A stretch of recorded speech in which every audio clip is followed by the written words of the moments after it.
Did you notice something interesting? Every time Vietnam discusses the possibility of acquiring new military transport aircraft, a familiar pattern emerges. Social media instantly turns into a free consulting room. One group argues, "Buy American. The C-130J is expensive, but you get what you pay for." Another insists, "If you're buying, go big. The A400M is powerful, prestigious, and can carry almost anything." And then there are those who say, quietly but confidently, "Vietnam will probably choose a cheaper Asian option anyway." But here's the thing. Just because ordinary citizens don't write the checks doesn't mean they can't ask serious, reasonable questions. Because transport aircraft are not consumer products. Choosing the wrong one is not like buying the wrong car. It is a decision that shapes military capability, disaster response, and strategic alignment for decades. Why transport aircraft matter more than we think. Vietnam does not need to build its own transport aircraft, but it absolutely has the right, and the responsibility, to ask one key question. Which aircraft delivers the best long-term value for Vietnam's real-world needs? In a country where typhoons, floods, and landslides can isolate entire provinces overnight, a transport aircraft is not just a military asset. It can be a lifeline. Food, medicine, rescue teams, engineering units. When roads collapse and ports are damaged, airlift becomes the only option. So today we are not comparing aircraft purely on performance charts. We are examining strategy, cost, geography, and geopolitics. And that brings us to four contenders. The American C-130J, the European A400M, Brazil's rising star, the C-390, and China's Y-20 class medium transport, often referred to as Y-9 family options. At first glance, this looks like a technical debate. In reality, it is a geopolitical one. Vietnam's current reality. Vietnam's airlift fleet today relies heavily on older platforms, particularly the In-26, supported by newer C-295M aircraft. According to Defense News, many In-26 airframes have been in service for more than 40 years. Spare parts are increasingly difficult to source, and maintenance costs continue to rise.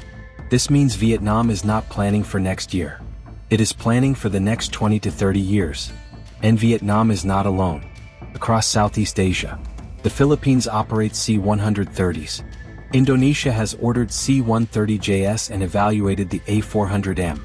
Malaysia has flown the A400M since 2015. Thailand uses a mixed fleet of C-130s and C-295s. Nikkei Asia has repeatedly noted that growing strategic competition in the Asia-Pacific is pushing regional states to invest in mobility and logistics. Vietnam is part of that trend, but with its own constraints. Candidate 2, the C-390, the disruptor. Brazil is not traditionally seen as a major defense exporter, but the Embraer C-390 has changed that perception. Designed as a modern alternative to the C-130, the C-390 offers higher cruise speed, a payload of up to 23 tons, modern avionics, and, crucially, lower operating cost. Embraer claims operating expenses are 20 to 25% lower than comparable Western platforms. Several European countries, including Portugal, Hungary, and Austria, have already signed contracts. Nikkei Asia once described the C-390 as a market disruptor in the medium transport category. Its main weakness? It is still relatively new with a smaller global support network than the C-130. But for a country seeking modernization without overcommitment, that trade-off may be acceptable. Candidate 3, the A400M, power without restraint. The A400M is undeniably impressive. With a payload of up to 37 tons, it can transport armored vehicles, artillery, and even helicopters. Malaysia has praised its long-range performance and heavy lift capability. But size and power come with consequences. First, infrastructure. The A400M requires larger, more robust runways, limiting where it can operate, especially during disaster relief scenarios. Second, cost.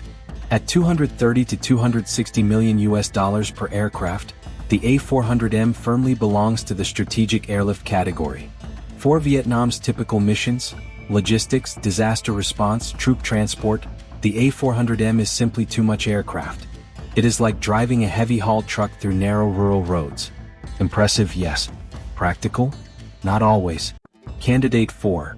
The Chinese option, affordable but at a cost. On paper, China's medium transport aircraft offer attractive pricing and adequate performance. Technically, they can meet Vietnam's basic requirements. But the real issue is not engineering. It is trust, dependency, and long-term strategic risk. Defense analysts at institutions such as SIPRI have warned repeatedly about the dangers of single-source dependence in critical military systems. For Vietnam, a country with a complex and sensitive relationship with China, those risks are amplified. Low upfront cost does not always mean low long-term cost. Sometimes it simply means the bill arrives later.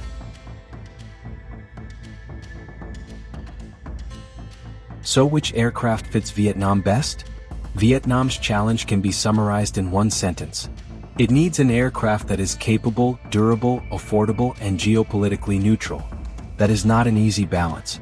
The A400M is powerful but excessive. The C-130J is proven, but expensive and infrastructure intensive. The Chinese option is affordable but strategically uncomfortable. The C-390 is not perfect, but it aligns closely with Vietnam's reality. The C-390 does not offer maximum power. It does not offer the lowest price. It does not carry symbolic prestige. What it offers is balance. In a world where every military purchase sends a message, choosing the C-390 would signal pragmatism rather than alignment. And sometimes, the smartest strategy is choosing what works, quietly and consistently. Final thought.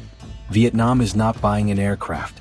It is buying 30 years of logistics, partnerships, and strategic flexibility. Only the Ministry of Defense knows the final answer. But one thing is clear. This decision is not about showing strength, it is about sustaining it. And in that sense, the most sensible choice is rarely the loudest one. This is Minh Quan Story International. Analyzing defense and strategy, differently.